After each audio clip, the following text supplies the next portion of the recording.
മുഖ്യമന്ത്രിയുടെ മലപ്പുറം പ്രസംഗത്തിൽ പ്രതിഷേധം ശക്തമാക്കി ബി.ജെ.പി. ഇലക്ഷൻ കമ്മീഷന് പുറമെ പോലീസിലും പരാതി നൽകി. ഇതിനിടെ മുഖ്യമന്ത്രി പങ്കെടുത്ത ഭരണഘടനാ സംരക്ഷണ റാലിയിൽ സമസ്ത നേതാവ് സംസ്ഥാന സർക്കാരിന് പിന്തുണ പ്രഖ്യാപിച്ചതിൽ ലീഗിൽ പ്രതിഷേധമുയരുകയാണ്.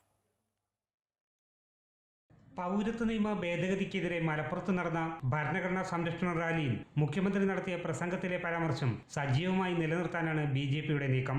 കഴിഞ്ഞ ദിവസം ഇലക്ഷൻ കമ്മീഷന് പരാതി നൽകിയ ബി.ജെ.പി. സംസ്ഥാന എക്സിക്യൂട്ടീവ് അംഗം കെ സുരേന്ദ്രൻ ഇന്ന് ജില്ലാ പോലീസ് മേധാവിക്കും പരാതി നൽകി.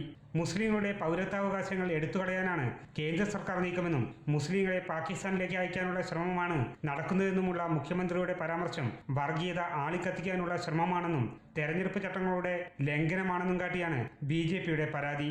മുഖ്യമന്ത്രിയും CPM-ഉം SDPI-യും പോപ്പുലർ ഫണ്ടുമായി രഹസ്യധാരണയിൽ ഏർപ്പെട്ടിരിക്കുന്നു. ആ രഹസ്യധാരണയിൽ ഏർപ്പെട്ടതിൻ്റെ ഭാഗമായിക്കൊണ്ടാണ് പോപ്പുലർ ഫണ്ടുകാർ പോലും പ്രസംഗിക്കാൻ മടിക്കുന്ന, പറയാൻ മടിക്കുന്ന കാര്യങ്ങളാണ് ഇന്നലെ മുഖ്യമന്ത്രി മലപ്പുറത്ത് വന്ന് പ്രസംഗിച്ചത്. സാമുദായിക കലാപമുണ്ടാക്കി രാഷ്ട്രീയ മുതലെടുപ്പ് നടത്താനാണ് മുഖ്യമന്ത്രിയുടെ ശ്രമം. വിദ്വേഷം വളർത്തുകയാണ്. അങ്ങനെ ഭയപ്പെടുത്തി വിദ്വേഷം വളർത്തി ഇവിടെ സംഘർഷം ഉണ്ടാക്കാനാണ് മുഖ്യമന്ത്രി ശ്രമം.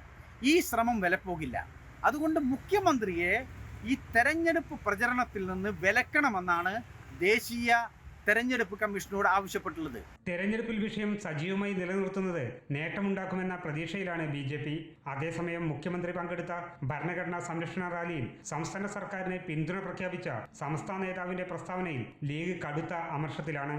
സംസ്ഥക്കാരനായ KS ഹംസയെ സ്ഥാനാർത്ഥിയാക്കി പൊന്നാനിയിൽ ഉൾപ്പെടെ ലീഗ് വോട്ട് ബാങ്കിലേക്ക് കടന്നുകയറാൻ CPM ശ്രമിക്കുമ്പോൾ സംസ്ഥാന നേതാക്കളിൽ നിന്നുണ്ടാകുന്ന സർക്കാർ അനുകൂല പരാമർശം തിരിച്ചടിയാകുമെന്ന ആശങ്ക ലീഗിനുണ്ട്. അമൃത ന്യൂസ്, മലപ്പുറം.